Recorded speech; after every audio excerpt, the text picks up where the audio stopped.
जी, उम्मीद है कि आप सब लोग खैरियत से होंगे। आज हम थोड़ी सी बात करेंगे पंजाब हुकूमत की कब्जा माफिया के खिलाफ हालिया दिनों में जो कार्रवाइयां हो रही हैं, वो किस तरह हो रही हैं, उनमें किन किन लोगों को टारगेट किया जा रहा है, क्या इसमें सियासी इंतकाम का लोगों को निशाना बनाया जा रहा है। इन तमाम मामलात पे गुफ्तगू करने के लिए इस वक्त मेरे साथ मौजूद है पंजाब के वजीर आला उस्मान बुज़दार साहब के डिजिटल मीडिया के फोकल पर्सन अजहर मशवानी साहब। अजहर साहब, थैंक यू सो मच, आपने हमें ज्वाइन किया। Thank you very much. अच्छा अजहर साहब, सबसे पहले तो मैं थोड़ा सा आपसे पूछना चाहूंगा कि लाहौर के अंदर कल एक कार्रवाई हुई, कुछ इमारतों को मिसमार किया गया, सरकारी जमीन छुड़वाई गई, और अब ये कहा जा रहा है कि ये इंतकामी कार्रवाई थी, ये नून लीग के रहनुमा थे, इस वजह से उनके खिलाफ कार्रवाई हुई। तो इसका थोड़ा सा बैकग्राउंड बताएं, आप लोगों ने अचानक क्यों हुकूमत पंजाब ने ये कार्रवाई की? अच्छा, ये ने इंतकामी कार्रवाई और इसलिए लग रहा है कि ये नून लीग के खिलाफ होती है, क्योंकि मेजॉरिटी 90% कब्जा ग्रुप निकलते ही इनके, जो ज़िला उठाएं, जो तहसील उठाएं, जो कब्जे वाली चीज़ उठाएं, उनमें 90% नून लीग निकलती है। अब जैसे कल वाला वाक़या, ये तकरीबन यहाँ पे लाहौर के अंदर इन्होंने अपना घर बनाया हुआ है। बड़े नोटोरियस हैं खोखर बरादरान। उन्होंने अपना एक खोखर पैलेस बनाया हुआ है, वो तकरीबन 171 कनाल के ऊपर, रकबे के ऊपर बनाया हुआ है। अब इसके अंदर 38 कनाल, 38 कनाल जो है वो पंजाब गवर्नमेंट की लैंड थी। इसके अलावा एक बेवा ने केस किया हुआ है कि 40 कनाल मेरी कब्जा किया हुआ है। इसके अलावा कुछ और लोगों ने भी कहा हुआ है कि जी 20-30 कनाल हमारी है। तो ओवरऑल तकरीबन इनकी हाफ से ज़्यादा प्रॉपर्टी जो है उसके ऊपर लिटिगेशंस वगैरह चल रही हैं। ये जो 38 कनाल स्टेट लैंड थी, ये कल जाके गवर्नमेंट ने वहाँ से एनरोचमेंट ख़त्म की है। वहाँ पे दुकानें वगैरह इन्होंने बनाई हुई थी। इन्होंने वहाँ पे झुग्गियाँ बना के लोग रखे हुए थे, जिन्हें बाकायदा इन्होंने रखा हुआ था। जब भी कोई ऑपरेशन स्टार्ट होने लगता है इनकी, जहाँ जहाँ इन्होंने कब्जे किए हुए हैं, उन लोगों को ये वहाँ पे ले जाते हैं और बुलडोज़र के आगे, क्रेन के आगे ये लोग लेट जाते हैं और ऑपरेशन होने नहीं देते।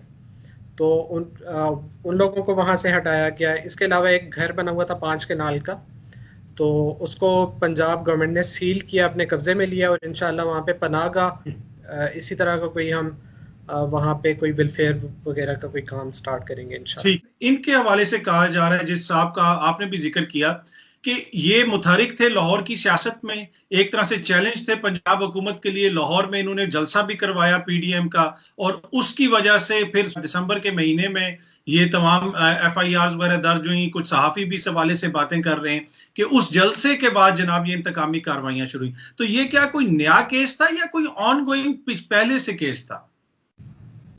कब्जे तो इनके बहुत पुराने 70s के 60s के किए हुए।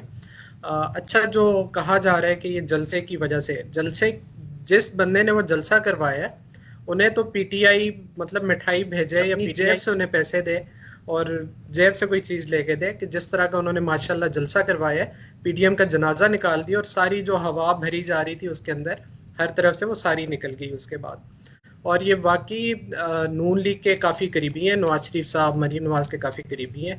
मरीम नवाज साहिबा बार बार इनके घर पे आती हैं, यहाँ पे जलसे जुलूस इनके चलते रहते हैं, और इनका ऐसे ही होता है कि लेन देन इनकी आपस में चलती रहती है। जब वो गवर्नमेंट में आते हैं वो इनको नवाजते हैं, जब इनका बुरा वक्त आता है तो ये इनका साथ देते हैं। तो आपस में इसी तरह इनकी एक चल रही है। पूरे पंजाब में इस तरह की इतलात आती हैं। मेजॉरिटी कौन लोग होते हैं जो कब्जा माफिया के पीछे इनकी पुष्टपनाही करते हैं? लेकिन जी, जब तक पॉलिटिशियंस या एडमिनिस्ट्रेशन आपके पीछे नहीं होती, आप इस तरह से नहीं कर सकते। मैं आपको एक एग्जांपल देता हूँ। खुर्रम दस्तगीर खान बड़े एक फ़िलासफ़र बनते हैं, मीडिया पे आके बैठे इस तरह से बात कर रहे होते हैं कि इनसे ज़्यादा कोई मुहज़्ज़ब आदमी कोई नहीं है। मीडिया पे इस तरह से बनते हैं। 1964 में इन्होंने गुलिस्तान सिनेमा गुजरांवाला में बनाया। अभी जाके पंजाब गवर्नमेंट ने वहाँ पे, इन्होंने सरकारी ज़मीन के ऊपर कब्जा करके वो सिनेमा बनाया हुआ था। अभी जाके गवर्नमेंट ने उन्हें नोटिस दिया है, एफआईआर की है और उनके खिलाफ एक्शन स्टार्ट किया और उनसे कब्जा वापस लिया है। मेन जीटी रोड के ऊपर 50 साल तक इन्होंने एक इलीगल पेट्रोल पंप बनाया हुआ था। वो अभी पाकिस्तान तहरीक इंसाफ की गवर्नमेंट ने आके इनसे वापस लिया और वहाँ पे एक पार्क बनाया। आबिद शेर अली ने जंगल की ज़मीन में जाके वहाँ पे अपना डेरा और वो सारा कुछ बनाया हुआ था, वो उनसे किया। इसी तरह यही खोखर बरादरान जो हैं, इन्होंने रायवंड सिटी के अंदर जहाँ पे 4-4 करोड़ का एक कनाल है, वहाँ पे 80 कनाल सरकारी ज़मीन पे कब्जा किया हुआ था। 3 हफ्ते पहले गवर्नमेंट ने वो भी इनसे रिट्रीव करवाई है। तो इस तरह जहां जिस जगह पे जाएं, पिंडी में जाएं, सरगोदा में जाएं, हर जगह पे इन्होंने कब्जे किए हैं और मेजॉरिटी इनके पीछे नून लीग निकलती है। जिस तरह सिंध के अंदर पीपल्स पार्टी है हर जुर्म के पीछे, और यहाँ पे हर जुर्म के पीछे नून लीग निकलती है।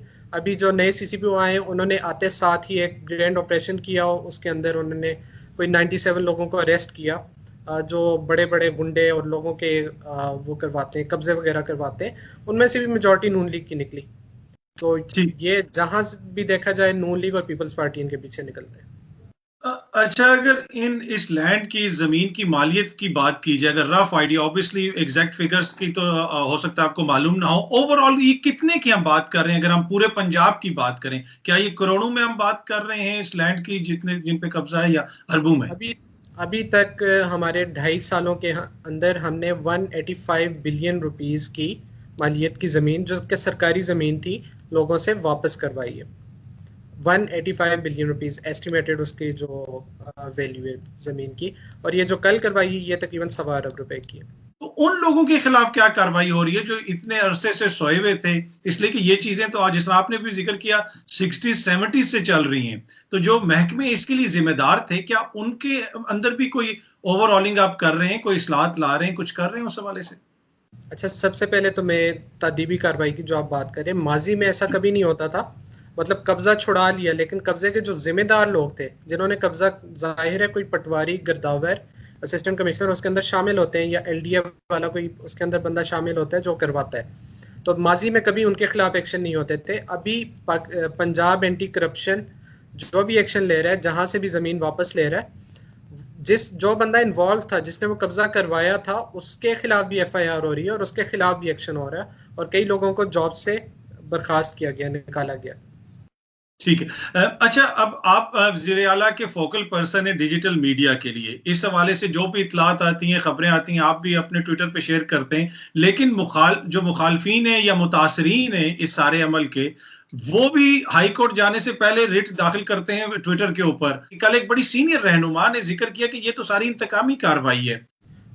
आप अगर मुझे फॉलो करते हैं या पंजाब के अकाउंट्स वगैरह फॉलो करते हैं, हम तो बड़ा एक्टिवली इन सारे माफियाज के साथ लड़ते हैं। जिस तरह हम ग्राउंड पे लड़ रहे हैं, वैसे ही डिजिटल मीडिया पे भी लड़ रहे हैं, और इंशाल्लाह कहीं पे भी इनको जीतने नहीं देंगे।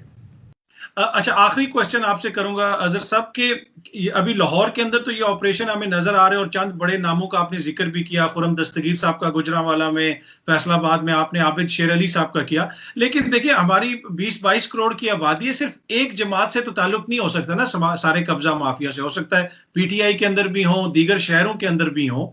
तो उस हवाले से क्या पॉलिसी है कि ये अक्रॉस द बोर्ड हो, अक्रॉस द बोर्ड जो आम लोग इससे मुतासिर हो रहे हैं? और इसी के अंदर अगर आप ऐड कर लें, खुसूसन जो बैरून मुल्क मुकीम पाकिस्तानी हैं, उनकी जमीनों पे, उनके घरों में सबसे ज्यादा कब्जे होते हैं पंजाब के अंदर।